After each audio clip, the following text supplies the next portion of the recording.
Women, here's a revolutionary idea. Date with a purpose. What purpose? Getting married. Whoa, am I moving too fast for you? Making you uncomfortable?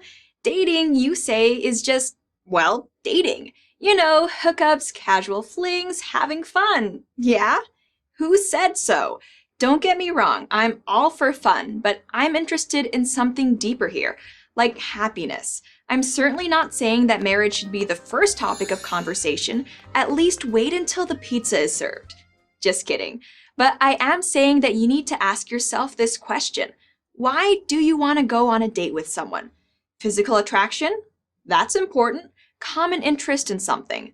Also important. But what else? Let's face it, most of the time we, and by we here I'm referring to women, have no idea. We have no plan.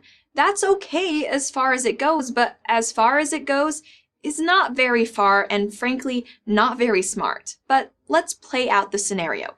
We too often assume that relationships have levels of commitment, progressing, if they progress at all, like video games. A hookup is level 1, dating is level 2, level 3 living together, and then, after we've had those, maybe we're ready for marriage.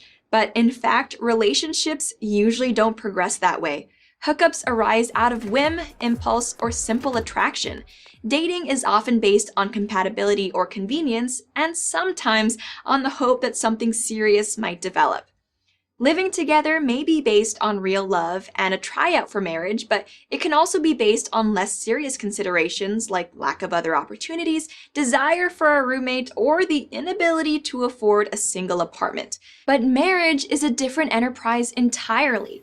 Those looking for a good marriage are looking for someone who wants to build a shared life.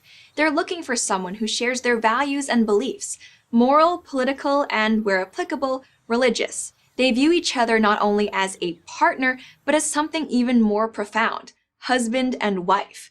The problem with so many dating relationships is that people enter them with completely different understandings of what the ideal outcome should be.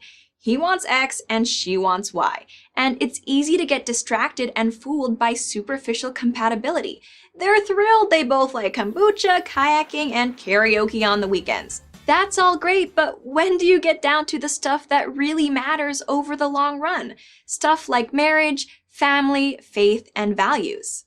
I say the sooner the better. If a relationship looks like it has a future, talk about it early on. And if it doesn't look like it has a future, what are you doing in it? I have no doubt the reason so many women get stuck in dead-end relationships is that it has become taboo, or to be precise, not politically correct, for a woman to articulate what she really wants, which takes me back to marriage and why women crave it.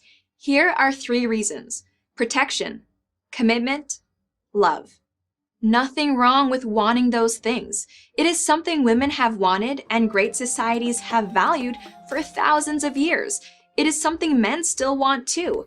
Little wonder study after study shows that those in good marriages are happier, healthier, even wealthier than those who are not.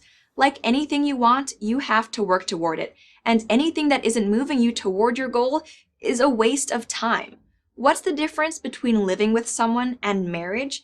It's the difference between referring to the man in your life as my boyfriend, significant other, or partner, and referring to him as my husband, and him referring to you as my wife as compared with my girlfriend. Ask anyone who has taken the plunge and they'll tell you. Living together and marriage have little in common. It's sort of like the difference between living in a country and being a citizen of that country. The latter, with its commitments, obligations, and expectations, means a lot more. To someone who tells you that a marriage license is trivial, just a piece of paper, here's a good response. If it's just a piece of paper, why are you so reluctant to sign it? The answer, of course, is that no one believes that it's trivial. Everyone knows it's the most important decision you'll ever make. So treat it that way. Here's a good rule of thumb. Think about the kind of relationship you want as much as you think about the kind of career you want. I'm not anti-career, I'm just pro-relationship, specifically pro-marriage, because when you get it right, that's the best relationship there is, and it starts with the first date. I'm Lauren Chen, host of Pseudo Intellectual on Blaze TV for Prager University.